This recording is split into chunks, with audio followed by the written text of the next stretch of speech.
Hello दोस्तों, study platform में एक बार फिर आप सबका स्वागत है। मैं पूर्णिमा सिंह और अधिगमकर्ता का मनोविज्ञान अधिगम एवं शिक्षण वाला जो बुक है बीएड पाठ्यक्रम का, उसमें अध्याय शिक्षण प्रक्रिया में चर आज हम लोग पढ़ेंगे। वेरिएबल इन टीचिंग प्रोग्रेस, ठीक है, प्रोसेस।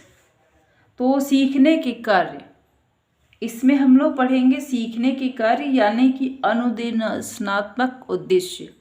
हमारे क्या उद्देश्य होते हैं पढ़ने के, हम क्यों पढ़ते हैं, हमें पढ़ने की आवश्यकता क्यों है, इन सब के बारे में जो है आज हम लोग पढ़ेंगे। तो देखिए, शिक्षण प्रक्रिया के संचालन में उद्देश्यों का चुनाव करना एक प्रमुख कार्य होता है, क्योंकि बिना उद्देश्य के हम कोई भी कार्य जो है अच्छे से नहीं कर सकते हैं। जब हमारा उद्देश्य ही निर्धारित नहीं रहेगा तो हम किसी भी कार्य को कैसे करेंगे। जब हमारा एक उद्देश्य निर्धारित होता है तो उसके आधार पर हम किसी भी कार्य को करते हैं, उसका पूरा एक शेड्यूल तैयार करते हैं कि किस तरह से कैसे करेंगे।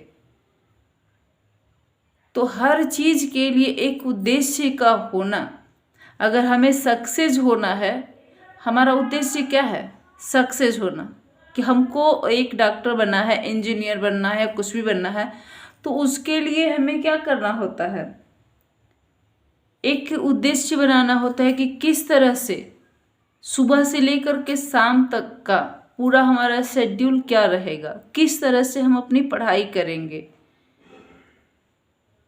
तो एक उद्देश्य को निश्चित करना बहुत ही जरूरी होता है। एक प्रक्रिया क्या कहते हैं, शिक्षण की एक प्रक्रिया को आधार मिलता है इससे, और हम जो है आगे बढ़ पाते हैं।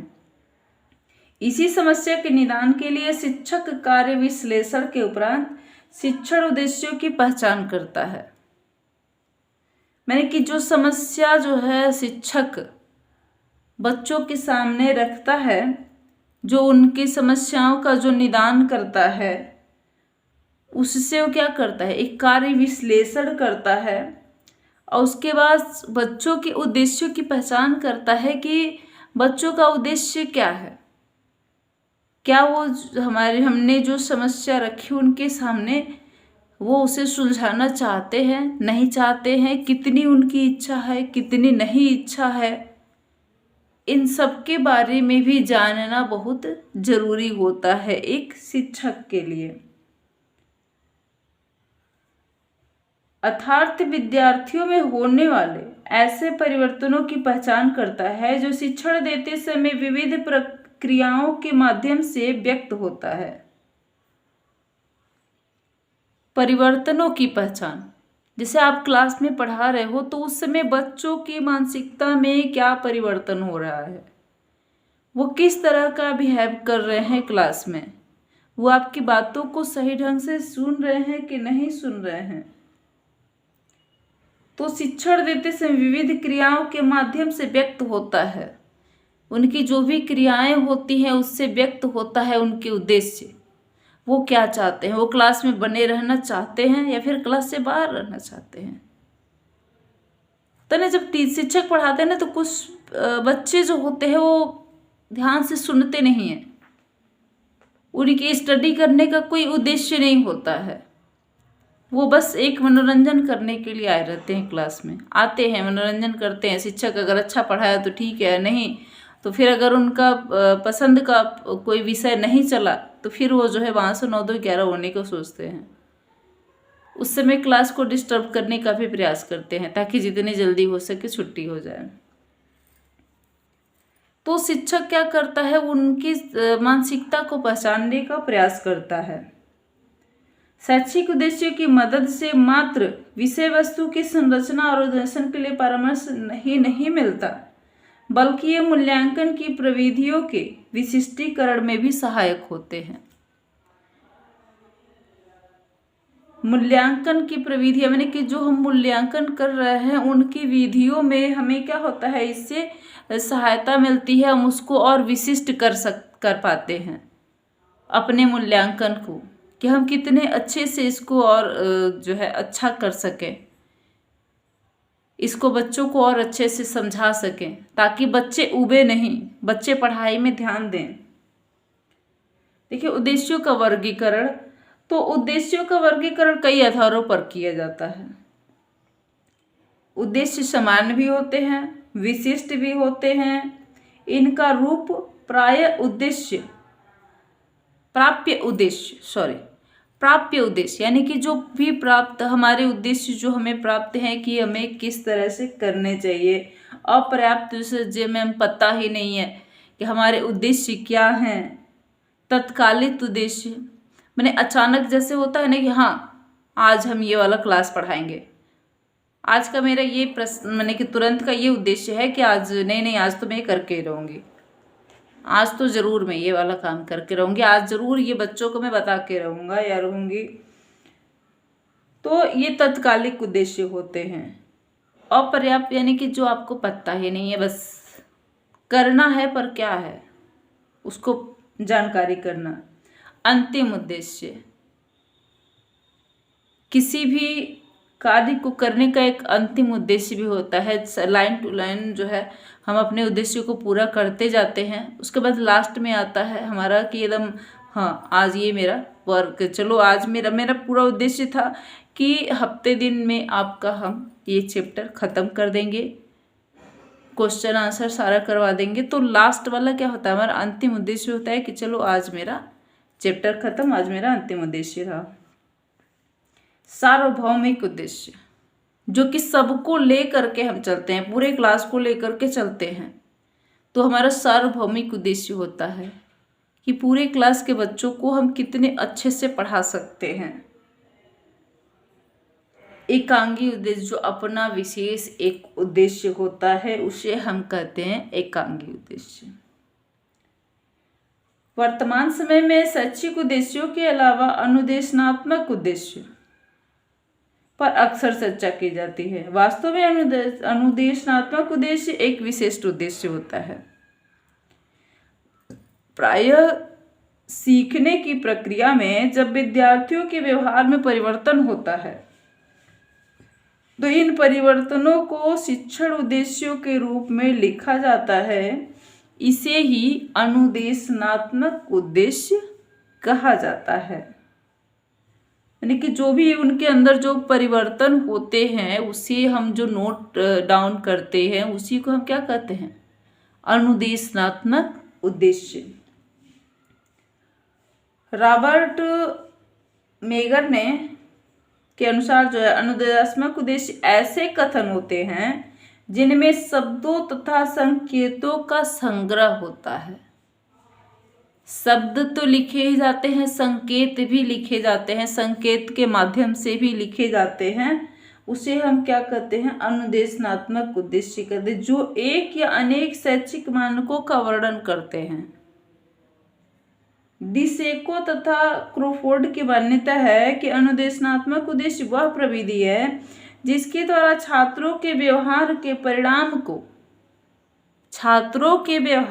परिणाम को देखकर यह निर्धारित किया जाता है कि उसने वांछित विषय वस्तु का अध्ययन कर लिया या नहीं। अतएव उपरोक्त विचार के आधार पर यह कहा जा सकता है कि अनुदेशनात्मक उद्देश्य छात्रों के व्यवहार परिवर्तन पर आधारित वह संप्रत्यय है जो छात्रों द्वारा वांछित अधिगम के परिणामों की जानकारी प्रदान करती है तथा अधिगमोपरांत छात्रों की स्थिति यानी कि उनकी जो अंदर की जो स्थिति है एवं योग्यता जो उनकी अपनी योग्यता को प्रकट करता है, माने कि जो उनकी योग्यता है, जो उनके अंदर की जो स्थिति है उसको क्या करता है, प्रकट करने का कार्य करता है। यह मापनीय होता है, मीन उनके अंदर जो भी योग्यताएं होती है उसको क्या किया जाता है, उसको लिखित रूप में उतार दिया जाता है, एक डायरी पे एक रजिस्टर पे लिखा जाता है कि आखिर इनकी योग्यता क्या है। तो उसे ही हम क्या कहते हैं, अनुदेशनात्मक उद्देश्य बोलते हैं। अनुदेशनात्मक उद्देश्य का संबंध ज्ञानात्मक, भावनात्मक तथा क्रियात्मक तीनों पक्षों से होता है। इन उद्देश्यों का वर्गीकरण क्रमशः 1956 में बेंजामिन एस ब्लूम ने ज्ञानात्मक क्षेत्र का, 1964 में क्रथवाल ने भावनात्मक क्षेत्र का तथा 1962 में सिम्पसन ने क्रियात्मक क्षेत्र का करके प्रशंसनीय कार्य किया। इन शैक्षिक उद्देश्यों के वर्गीकरण को टेक्सोनॉमी ऑफ एजुकेशन ऑब्जेक्ट्स में भी एस ब्लूम और उनके सहयोगियों ने उद्घाटित किया है। वस्तुतः टेक्सोनॉमी शब्द का प्रयोग वर्गीकरण की प्रणाली के संदर्भ में किया जाता है। शैक्षिक उद्देश्यों का प्रमुख वर्गीकरण है, पहला है ज्ञानात्मक उद्देश्य, दूसरा है भावात्मक उद्देश्य और तीसरा है क्रियात्मक उद्देश्य। ज्ञानात्मक उद्देश्य यानी कि उनके ज्ञान को प्रकट करना, उनके ज्ञान को बाहर, जो भी उनके अंदर ज्ञान है, एक शिक्षक का उद्देश्य होता है ज्ञानात्मक उद्देश्य यानी कि उनके ज्ञान, जो भी उनके अंदर ज्ञान है उसको बाहर निकालना। भावात्मक यानी कि उसको फिर जो ज्ञान जो हम उसको बाहर निकाल उसे भावों के रूप में उनके अंदर वो करना, भावों के रूप में वो उससे उत्पन्न कर सके, उसे बाहर प्रदर्शित कर सके, दिखा सके कि हाँ मेरे अंदर वो ज्ञान है।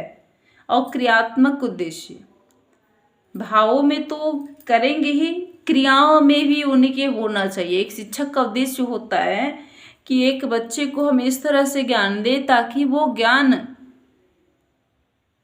उसके भावों में भी दिखाई दे और उसकी क्रियाओं में भी दिखाई दे। बी.एस. ब्लूम और उनके सहयोगियों ने विविध उद्देश्यों को प्रकट करते हुए कहा है कि ज्ञानात्मक क्षेत्र के उद्देश्यों के अंतर्गत वे उद्देश्य समाहित होते हैं जो विद्यार्थियों की बौद्धिक क्षमता, योग्यता, कौशल इत्यादि के विकास से संबंधित होते हैं। भावात्मक क्षेत्र के उद्देश्यों के अंतर्गत वे उद्देश्य निहित होते हैं जो छात्रों की रुचि, मूल्य, अभिवृत्ति, दृष्टिकोण इत्यादि के विकास से संबंधित होते हैं। जैसे मैंने कहा ना कि उनके भाव में दिखाई देना चाहिए, तो भाव किससे होता है, उनकी रुचि जब उत्पन्न होगी तभी तो उसमें भाव दिखाई देंगे, वो उसका मूल्य समझेंगे तभी तो उसमें भाव दिखाई देगा। अभिवृत्ति आई मीन आदत, उनकी आदतों में वो जो है दिखाई देना चाहिए। दृष्टिकोण बनेगी, वो ज्ञान जो है, दृष्टिकोण यानी कि हमेशा उनके ध्यान में ये बात जो है होनी चाहिए, दृष्टिगत होनी चाहिए कि हाँ ऐसा होना चाहिए। फिर क्रियात्मक क्षेत्र के उद्देश्यों के अंतर्गत वे उद्देश्य निहित होते हैं जो विद्यार्थियों की भौतिक एवं गामक योग्यताओं के विकास से संबंधित होते हैं। यानी कि समाज में जो चल रहा है उससे संबंधित होना चाहिए, भौतिकवादिता से संबंधित होना चाहिए, ताकि वो ऐसी क्रियाएं कर सके उस ज्ञान से कि उनका आगे का विकास जो है अच्छे से हो सके।